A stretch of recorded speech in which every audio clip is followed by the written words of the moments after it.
جمودی رد عمل۔ ہمارے ہاں ایک دوسرے گروہ کا رد عمل اس کے بالکل برعکس تھا۔ پہلا گروہ اگر آنے والے سیلاب میں بہہ نکلا تو دوسرا گروہ اس کے آگے جمود کی چٹان بن کر بیٹھ گیا۔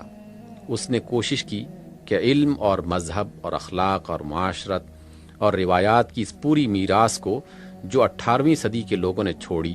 اور 19ویں صدی کے لوگوں نے پائی تھی، اس کے تمام صحیح و غلط اجزاء سمیت جوں کا توں باقی رکھا جائے، اور نئی فاتح تہذیب کا نہ کوئی اثر قبول کیا جائے،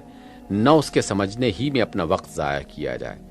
اس گروہ کے لوگوں نے آثار قدیمہ کے تحفظ کا جو رویہ مغربی تہذیب سے پہلا تصادم پیش آنے کی ساعت میں اختیار کیا تھا، اس پر وہ آج تک بلا کسی ترمیم و نظر ثانی کے قائم ہیں۔ انہوں نے اپنا ایک لمحہ بھی سنجیدگی کے ساتھ اس کام میں صرف نہ کیا کہ اگلوں کی میراث کا تجزیہ کر کے دیکھیں کہ اس میں کیا باقی رکھنے اور کیا بدلنے کے لائق ہے۔ نہ انہوں نے کبھی سنجیدگی کے ساتھ اس سوال پر غور کیا کہ آنے والی تہذیب کیا کچھ لینے کے لیے قابل ہے، اور انہوں نے کبھی یہ سمجھنے کی کوئی معقول کوشش نہ کی کہ ہمارے نظام فکر و عمل میں وہ کیا خامیاں تھیں جو ہماری شکست کی موجب ہوئیں، اور ہزارہا میل کے فاصلے سے آئی ہوئی ایک قوم کے پاس علم و عمل کی وہ کیا طاقت تھی جو اس کے غلبے کا سبب بن گئی۔ ان امور کی طرف توجہ کرنے کے بجائے انہوں نے اپنا سارا زور حالت سابقہ کو برقرار رکھنے میں صرف کیا، اور آج تک کیے جا رہے ہیں۔ ان کا نظام تعلیم اور نصاب تعلیم وہی ہے جو 19ویں صدی کے آغاز میں تھا۔ ان کے مشاغل وہی ہیں، ان کے مسائل وہی ہیں، ان کا انداز فکر وہی ہے، ان کا طریقہ کار وہی ہے، اور ان کے ماحول کی خصوصیات وہی ہیں۔ جو کچھ اس میں اچھائیاں تھیں وہ بھی محفوظ ہیں، اور جو کچھ اس میں خامیاں تھیں وہ بھی محفوظ ہیں۔ میں مانتا ہوں کہ اس دوسرے رد عمل کے اندر فائدے کا ایک قیمتی پہلو تھا اور ہے۔ وہ جتنا قابل قدر ہے اس کی اتنی ہی قدر میرے دل میں ہے۔ ہمارے ہاں جو کچھ بھی قرآن و حدیث اور فقہ کا علم بچا رہ گیا ہے، اسی کی بدولت بچا ہے۔ ہمارے بزرگوں نے دین و اخلاق کی جو میراث چھوڑی تھی، بسا غنیمت ہے کہ کچھ لوگ اس کو سنبھال کر بیٹھ گئے اور آئندہ نسلوں کی طرف اس کو منتقل کرتے رہے۔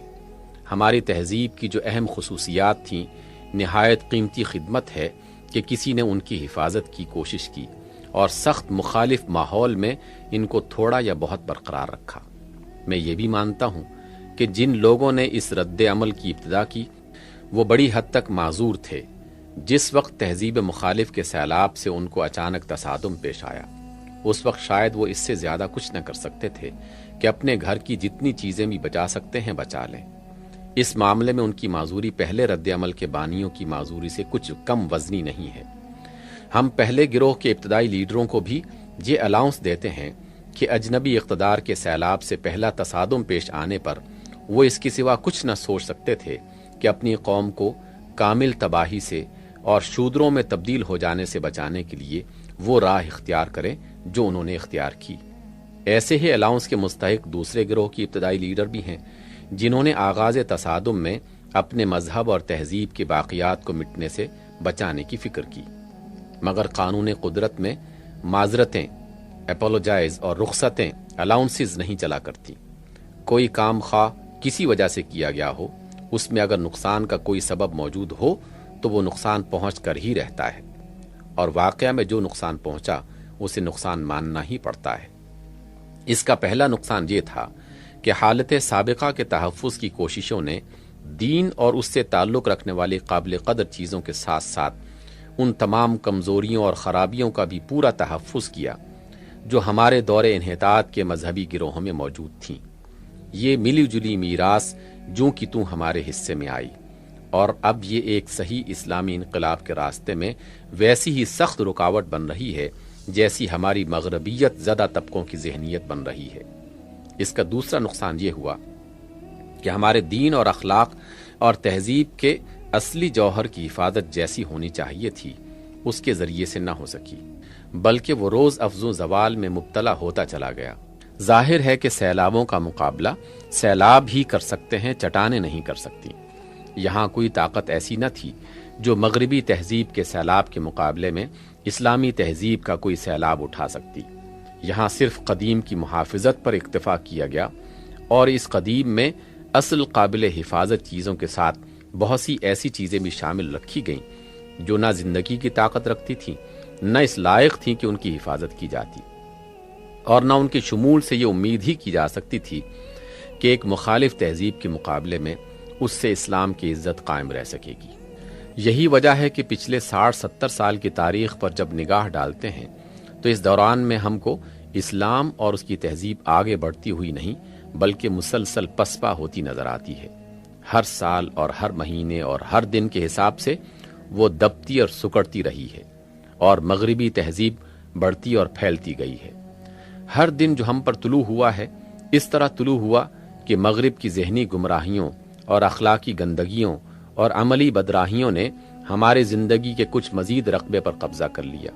اور ہمارے دین اور اخلاق اور تہذیب نے کچھ مزید رقبہ کھو دیا۔ اس رفتار کو ہمارے محافظین طرز قدیم ایک لمحے کے لیے بھی نہ روک سکے۔ اس کا تیسرا نقصان یہ ہوا کہ ہمارا مذہبی گروہ اسلام اور غیر اسلامی قدامت کے جس مرکب کی حفاظت کر رہا تھا اس کے اندر فکری اور عملی دونوں حیثیتوں سے ہمارے اہل دولت اور اہل دماغ طبقوں کے لیے بہت کم کشش باقی رہ گئی، بلکہ اس کی کشش روز بروز کم ہوتی چلی گئی۔ ایک طرف مخالف تہذیب دماغوں کو مسخر کرنے والے، دلوں کو موہ لینے والے اور نگاہوں کو خیرہ کر دینے والے ساز و سامان کے ساتھ بڑھتی چلی آ رہی تھی، دوسری طرف اسلام کی نمائندگی ایسے مباحث، مسائل، مشاغل اور مظاہر کے ذریعے سے کی جا رہی تھی جو نہ دماغوں کو مطمئن کرتے تھے، نہ دلوں کو اپیل کرتے تھے، نہ نگاہوں کو بھلے لگتے تھے۔ اس وجہ سے مادی وسائل اور دماغی صلاحیتیں رکھنے والے گروہ دین سے اپنی رہی سہی دلچسپی بھی کھوتے اور مغربی تہذیب میں جذب ہوتے چلے گئے، اور مذہبیت کی میراث سنبھالنے کا کام بتدریج ہمارے ان طبقوں کے لیے مخصوص ہوتا چلا گیا جو مادی، ذہنی اور معاشرتی حیثیت سے پست تر تھے۔ اس کا نقصان صرف اتنا ہی نہ ہوا کہ مذہبیت کا محاذ کمزور سے کمزور تر اور مغربیت کا محاذ قوی تر ہوتا رہا، بلکہ اس سے کچھ بڑھ کر یہ نقصان ہوا کہ اسلام کی نمائندگی کا معیار علم و عقل اور زبان و اخلاق ہر اعتبار سے گرتا ہی چلا گیا، یہاں تک کہ دینداری کی آبرو بچنی مشکل ہو گئی۔ آخری اور سب سے بڑا نقصان اس پالیسی سے یہ ہوا کہ مسلمانوں کی قیادت و رہنمائی سے اہل دین بے دخل ہو گئے، اور تعلیم، تمدن، معیشت اور سیاست ہر معاملے میں مسلمانوں کو راستہ دکھانا اور اپنے پیچھے لے کر چلنا ان لوگوں کا کام ہو گیا جو نہ دین کو جانتے ہی ہیں اور نہ کوئی قدم دین سے پوچھ کر اٹھانے کی ضرورت محسوس کرتے ہیں۔ انہوں نے ساری تعلیم مغربی طرز پر پائی ہے، ان کی زندگیاں مغربی نظام معیشت سے بنی ہوئی ہیں، ان کی معاشرت مغربی سانچوں میں ڈھلی ہے،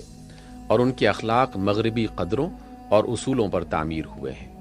انہوں نے شریعت مغرب کے لا کالجوں سے لی ہے اور اسی کی پریکٹس کی ہے۔ انہوں نے سیاست کے سارے اصول اور رنگ ڈھنگ اور جوڑ توڑ مغرب سے سیکھے ہیں۔ اس سرچشمہ ضلالت سے جو رہنمائی انہوں نے پائی اس پر وہ چلے اور ساری قوم کو اس پر چلایا، اور قوم پورے اعتماد سے ان کے پیچھے چلی۔ اہل دین کا اس سارے کاروبار میں اگر کوئی کام رہا تو یہ کہ یا تو گوشہ نشین ہو کر درس و تدریس اور ذکر و تسبیح میں مشغول رہیں، یا قومی قیادت پر جو بھی فائز ہو اس کے لیے دعاگو بن کر رہیں، یا پھر سیاست کے میدان میں آئیں تو کسی نہ کسی آگے چلنے والے کے پیچھے بے اثر خیمہ بردار کی حیثیت سے چلیں۔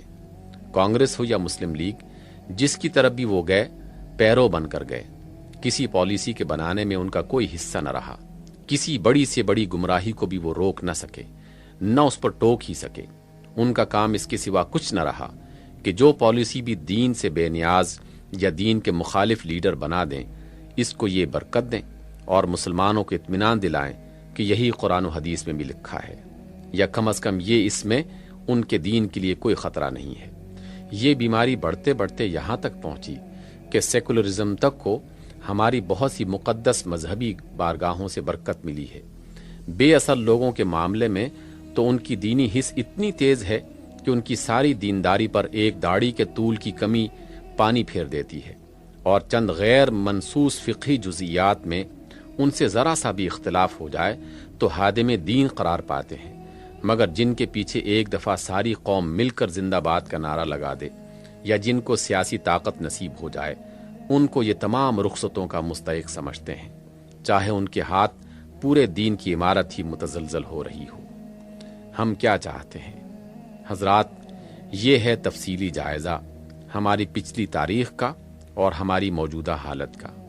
یہ جائزہ میں نے کسی کو مطعون کرنے کے لیے نہیں، بلکہ اس لیے پیش کیا ہے کہ آپ موجودہ صورتحال اور اس کے تاریخی اسباب کی اچھی طرح تشخیص کر لیں اور اس لائحہ عمل کو ٹھیک ٹھیک جانچ سکیں جو ہم نے محض اللہ کی توفیق و تائید کے اعتماد پر ان حالات میں پاکستان کی اصلاح کے لیے اور اس کو بالآخر اسلام کی نشأت ثانیہ کا علمبردار بنانے کے لیے اختیار کیا ہے۔ میری ان گزارشات سے آپ کو معلوم ہو چکا ہے کہ خرابی کا دائرہ کتنا وسیع ہے اور کس طرح ہماری قومی زندگی کے ہر شعبے میں پھیلا ہوا ہے، اور اب میری اس تقریر سے آپ یہ بھی معلوم کر چکے ہیں کہ جو خرابیاں بھی آج پائی جاتی ہیں ان میں سے ہر ایک کن کن اسباب سے نشو و نما پاتی ہوئی بتدریج اس حالت تک پہنچی ہے، اور اس کی جڑ ہماری تاریخ اور روایات اور نظام تعلیم و تمدن و سیاست میں کتنی گہری ہے، اور مختلف شعبوں کی یہ ساری خرابیاں کس طرح مل جل کر ایک دوسرے کو سہارا دے رہی ہیں۔ اس کے بعد میں نہیں سمجھتا کہ کسی صاحب بصیرت آدمی کو یہ تسلیم کرنے میں کچھ بھی تأمل ہوگا کہ ان حالات میں جزوی اصلاح کی کوئی تدبیر نتیجہ خیز نہیں ہو سکتی۔ آپ دینی مدارس کھول کر یہ کلمہ و نماز کی تبلیغ کر کے یا فسق و فجور کے خلاف واعظ تلقین کر کے یا گمراہ فرقوں کے خلاف مورچے لگا کر زیادہ سے زیادہ اگر کچھ حاصل کر سکتے ہیں تو بس یہ کہ دین جس رفتار سے مٹ رہا ہے اس میں کچھ سستی پیدا کر دیں اور دینی زندگی کو سانس لینے کے لیے کچھ دن زیادہ مل جائیں، لیکن یہ امید آپ ان تدبیروں سے نہیں کر سکتے کہ اللہ کا کلمہ بلند ہو جائے اور اس کے مقابلے میں جاہلیت کے کلمے پست ہو کر رہ جائیں، اس لیے کہ جو اسباب اس وقت تک اللہ کے کلمے کو پست اور جاہلیت کے کلمے کو بلند کرتے رہے ہیں وہ سب بدستور موجود رہیں گے۔ اسی طرح اگر آپ چاہیں کہ موجودہ نظام تو انہی بنیادوں پر قائم رہے مگر اخلاق یا معاشرت یا معیشت یا نظم و نسق یا سیاست کی موجودہ خرابیوں میں سے کسی کی اصلاح ہو جائے تو یہ بھی کسی تدبیر سے ممکن نہیں ہے، کیونکہ ان میں سے ہر چیز موجودہ نظام زندگی کی بنیادی خرابیوں کی آفریدہ اور پروردہ ہے، اور ہر خرابی کو دوسری بہت سی خرابیوں سے سہارا مل رہا ہے۔ ایسے حالات میں ایک جامع فساد کو رفع کرنے کے لیے ایک جامع پروگرام ناگزیر ہے جو جڑ سے لے کر شاخوں تک پورے توازن کے ساتھ اصلاح کا عمل جاری رکھے۔ وہ پروگرام کیا ہو اور وہ ہمارے نزدیک کیا ہے، اسی پر اب میں گفتگو کرنا چاہتا ہوں، مگر اس پر گفتگو شروع کرنے سے پہلے ایک سوال کا جواب ملنا ضروری ہے۔ وہ سوال یہ ہے کہ آپ فی الواقع چاہتے کیا ہیں، یا زیادہ صحیح الفاظ میں آپ میں سے کون کیا چاہتا ہے؟ یکسوئی کی ضرورت۔ حقیقت یہ ہے کہ ہم اب ایک ایسے مرحلے میں پہنچ چکے ہیں جہاں مسلسل تجربے نے یہ بات ثابت کر دی ہے کہ اسلام اور جاہلیت کا یہ ملا جلا مرکب جو اب تک ہمارا نظام حیات بنا رہا ہے زیادہ دیر تک نہیں چل سکتا۔ یہ اگر چلتا رہا تو دنیا میں بھی ہماری کامل تباہی کا موجب ہوگا اور آخرت میں بھی، اس لیے کہ اس کی وجہ سے ہم اس حالت میں مبتلا ہیں کہ ایمان مجھے روکے ہے تو کھینچے ہیں مجھے کفر۔ نہ ہم امریکہ اور روس اور انگلستان کی طرح پوری یکسوئی کے ساتھ اپنی دنیا ہی بنا سکتے ہیں، کیونکہ ایمان و اسلام سے ہمارا جو تعلق ہے وہ ہمیں اس راستے پر بے محابہ نہیں چلنے دیتا، اور نہ ہم ایک سچی مسلمان قوم کی طرح اپنی آخرت ہی بنا سکتے ہیں، کیونکہ یہ کام ہمیں وہ جاہلیت نہیں کرنے دیتی جس کے بے شمار فتنے ہم نے اپنے اندر پال رکھے ہیں۔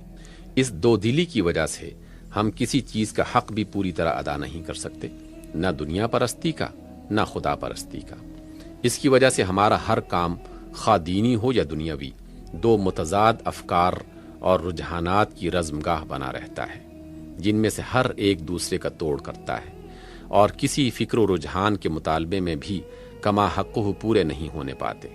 یہ حالت بہت جلد ختم کر دینے کے لائق ہے۔